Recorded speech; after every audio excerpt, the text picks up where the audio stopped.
Hello guys, welcome to my channel HN classes. तो आज हम लोग इस लेक्चर में पढ़ेंगे प्रॉपर्टीज ऑफ चार्जेस। ठीक है, तो चार्ज की कौन कौन सी प्रॉपर्टीज होते हैं वो सब हम लोग आज देखेंगे एक एक करके।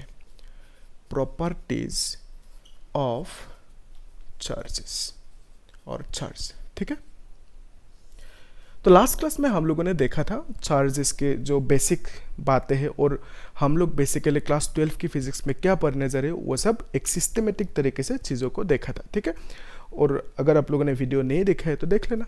ठीक है, वहाँ पे आप समझ जाओगे कि एक्चुअल में आप कहाँ से चीज़ों को शुरू कर रहे हैं फिजिक्स और कहाँ पे जाके ख़त्म हो रहे हैं। ठीक है, वो सब वहाँ पे आपको पता चल जाएंगे। ठीक है, और चार्ट्स के बारे में बेसिक जो चीज़ें हैं और चार्ट्स की जो हिस्ट्री है, कैसे कहाँ पे डिस्कवरी हुआ था, वो सब हम लोगों ने देखे थे लास्ट क्लास में। ठीक है, आप लोग एक बार देख लेना वीडियो को। तो अभी देखो, ये जो प्रॉपर्टीज ऑफ चार्ज है, नंबर 1 प्रॉपर्टी क्या है कि same charges, okay, same charges repel each other. Okay,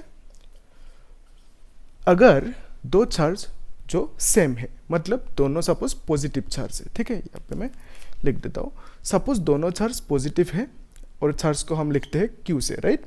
okay, तो दोनों चार्ज अगर पॉजिटिव है तो दोनों के बीच में क्या होंगे, एक रिपल्सिव फोर्स होंगे। ठीक है, मतलब ये चार्ज इसको यहाँ से पुश करेंगे, ओके, इस डायरेक्शन में, और ये भी इसको इस डायरेक्शन में पुश करेंगे।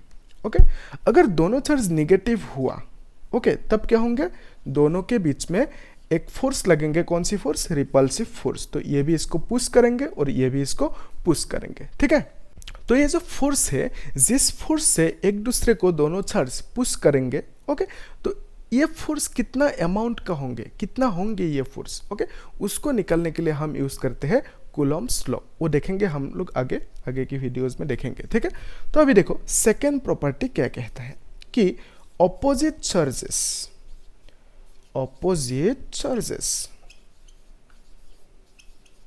attracts each other, ठीक है, अगर दोनों चार्ज सपोज एक पॉजिटिव है और एक क्या है, नेगेटिव चार्ज है, तो दोनों एक दूसरे को क्या करेंगे, अट्रैक्ट करेंगे। ठीक है, तो ये इसको पुल करेंगे इस डायरेक्शन में और ये भी इसको इस डायरेक्शन में पुल करेंगे। तो यहाँ पे बेसिकली अट्रैक्शन होंगे दोनों चार्जेस के बीच में। ठीक है, तो नंबर 3 प्रॉपर्टी क्या कहते हैं, तो आप लोग इसको एक लिख लो, मैं इसको मिटा देता हूँ। ठीक है,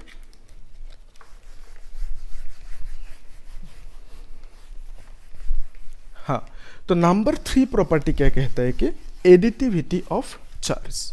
ओके, एडिटिविटी ऑफ चार्ज,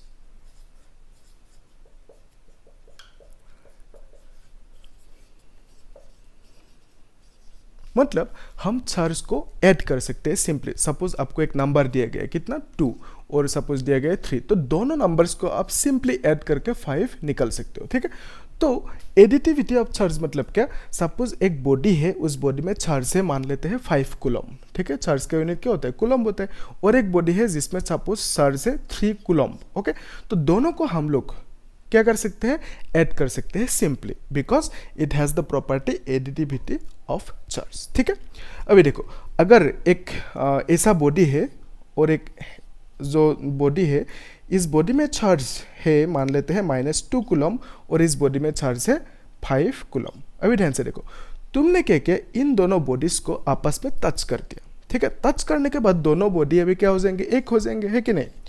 तो इस केस में क्या होंगे, टोटल चार्ज इन दोनों का सम होंगे, मतलब 5 + -2।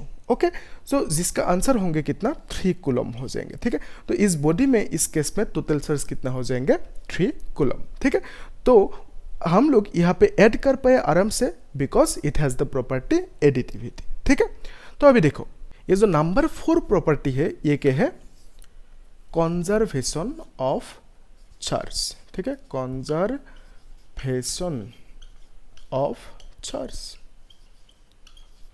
फिर नंबर 5 प्रॉपर्टी क्या है, quantization of charge. Quantization of charge,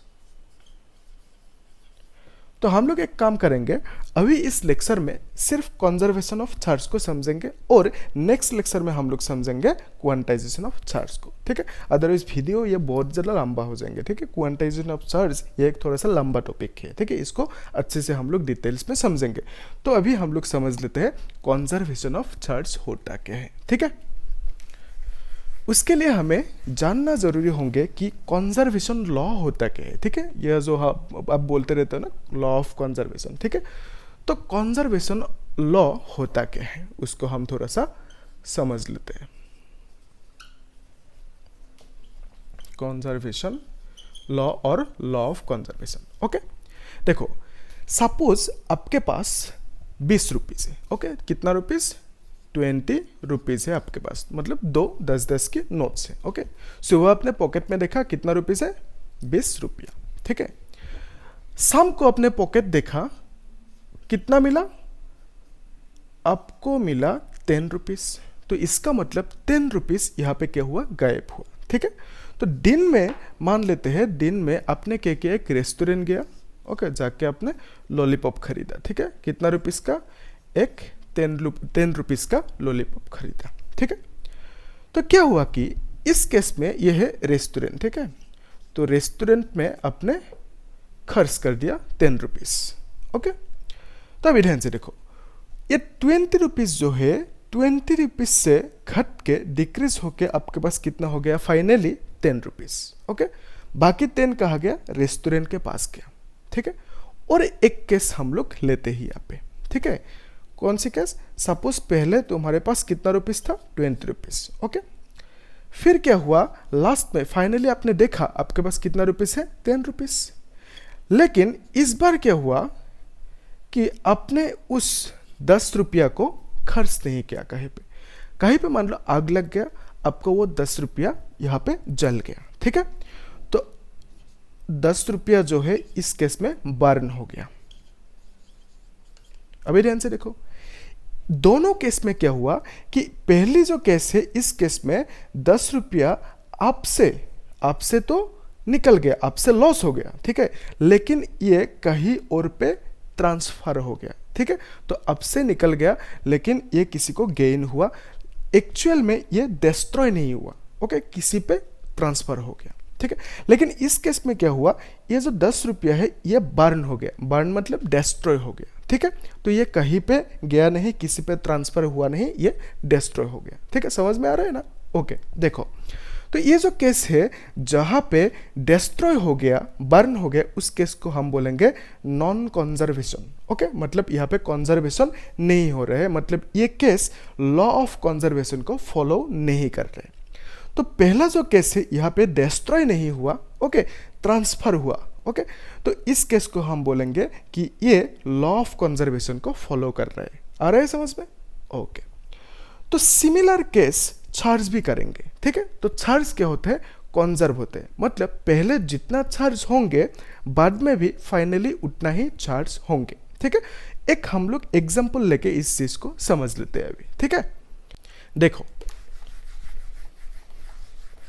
आप लोग वीडियो को पॉज करते रहना और नोट्स बनाते रहना, ठीक है। तो एग्जांपल लेते हैं एक बॉक्स है, ओके। इस बॉक्स में आपने 3 बॉल्स रखे। इस बॉल का नाम है लेट्स से ए, और ये बी और ये सी, ठीक है। तो ध्यान से देखो, ये जो ए बॉल है इसके पास मान लेते हैं चार्ज है 3 कूलम्ब, और ये जो बी बॉल है बी के पास मान लेते हैं चार्ज 5 कूलम्ब, ठीक है। तो फिर इसके पास मान लेते हैं चार्ज कितना है? 7 कूलम्ब, ठीक है। तो टोटल कितना हो गया? 5 + 3 इज 8 और 8 + 7 इज 15, ठीक है। तो इस बॉक्स के अंदर टोटल इतना चार्ज है। अभी इस केस में ये जो चार्ज बॉल्स है, ओके, ये एक दूसरे से कनेक्टेड नहीं है, टच नहीं है, ठीक है। तो आपने क्या किया? इसको सेक किया, ओके, ऐसे मतलब हिलाया, ठीक है। क्या होंगे अभी? जो फाइनल केस होंगे यहाँ पे एक बॉल दूसरी बॉल पे मतलब टच होंगे ना, दोनों एक दूसरे के, तीनों एक दूसरे से टच होंगे, ठीक है।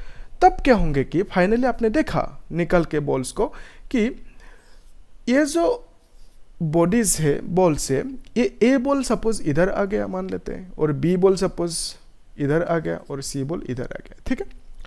तो ए बॉल पे चार्ज था 3 कूलम्ब। आफ्टर सेकिंग इसके पास मान लेते हैं चार्ज कितना हो गया 4 कूलम्ब, ठीक है। फिर बी बॉल के पास चार्ज था 5 कूलम्ब। आफ्टर सेकिंग मान लेते हैं इसके पास चार्ज हो गया 3 कूलम्ब, फाइन। सी बॉल के पास चार्ज था कितना 7 कूलम्ब, ओके। तो इस केस में आफ्टर सेकिंग सी बॉल के पास कितना चार्ज हो जाएंगे 8 कूलम्ब, ठीक है। अभी ध्यान से देखो, यहाँ पे पहले बिफोर सेकिंग जितना चार्ज था आफ्टर सेकिंग भी उतना ही चार्ज है। देखो काउंट करके एक बार, 8 + 3 कितना होता है 11, 11 + 4 इज 15, ठीक है। तो दोनों केस में total charge inside the box क्या है सेम है। इसका मतलब बॉक्स के अंदर जितना भी चार्ज था पहले बाद में उतना ही रहा, ओके। तो ये जो चार्ज है इस केस में ये कंजर्व थे, मतलब कहीं पे डिस्ट्रॉय नहीं हो गया बीच में, ठीक है। तो हम बोल सकते हैं कि इस केस में चार्ज क्या है कंजर्व थे, मतलब चार्ज यहाँ पे डिस्ट्रॉय भी नहीं हुआ और क्रिएट भी नहीं हुआ, ठीक है। अभी और एक चीज देखो यहाँ पे कि ये जो ए बॉल है यहाँ पे चार्ज था 3 कूलम्ब, लेकिन फाइनली यहाँ पे चार्ज कितना हो गया 4 कूलम्ब, मतलब ए बॉल ने चार्ज गेन किए, ओके। कितना कूलम्ब का चार्ज गेन किया 1 कूलम्ब का चार्ज गेन किया। फिर यहाँ पे देखो सी बॉल जो है इसके पास चार्ज था 7 कूलम्ब, लास्ट में सी बॉल ने और 1 कूलम्ब चार्ज गेन किया और यहाँ पे कितना हो गया 8 कूलम्ब टोटल चार्ज, ठीक है। तो बी बॉल का क्या हुआ, बी बॉल का चार्ज था कितना 5 कूलम्ब, लेकिन बाद में कितना हो गया 3 कूलम्ब, मतलब इसने क्या किया चार्ज लूज किया। तो यहाँ पे जो गेन एंड लूज हुआ, ओके, जिसने भी लॉस किया, क्या हुआ कि एक बॉडी से दूसरी बॉडी पे ट्रांसफर हो गया, ठीक है। तो इसका मतलब हम लिख सकते हैं कि charge can be transferred from one body to another, okay, body. अभी ध्यान से देखो, तो मैंने पहले क्या बोला कि एक बॉडी से दूसरे बॉडी पे ट्रांसफर हुआ, और क्या हुआ यहाँ पे चार्ज गेन हुआ लॉस हुआ, लेकिन डिस्ट्रॉय और क्रिएट हुआ क्या नहीं हुआ। तो इसका मतलब हम इस केस को ऐसे लिख सकते हैं कि charge here in this case charge is not destroyed and created, okay. तो हम इसको ऐसे भी लिख सकते हैं, charge can not be created, आ रहा है ना समझ में, क्रिएटेड और डिस्ट्रॉयड, ओके। बट क्या कर सकते हैं, एक बॉडी से दूसरी बॉडी पे ट्रांसफर कर सकते हैं, ठीक है। तो ये जो दोनों कंडीशन है, ये जो दोनों स्टेटमेंट है, लॉ है, तो इसी को हम बोलते हैं कंजर्वेशन ऑफ चार्ज। आ गया ना समझ में, ओके। तो अगर आपको फिर भी नहीं समझ में आया तो इस एग्जाम्पल को ध्यान से और एक बार देखना, फिर ये बहुत आसानी से समझ में आ जाएंगे, ठीक है। तो हम लोग नेक्स्ट क्लास में देखेंगे क्वांटाइजेशन ऑफ चार्ज होता क्या है, ठीक है। ये बहुत ही ज़्यादा इंटरेस्टिंग एंड इंपॉर्टेंट टॉपिक है, आप लोग उसे मिस नहीं करना, ठीक है, देखना, ओके। Thank you.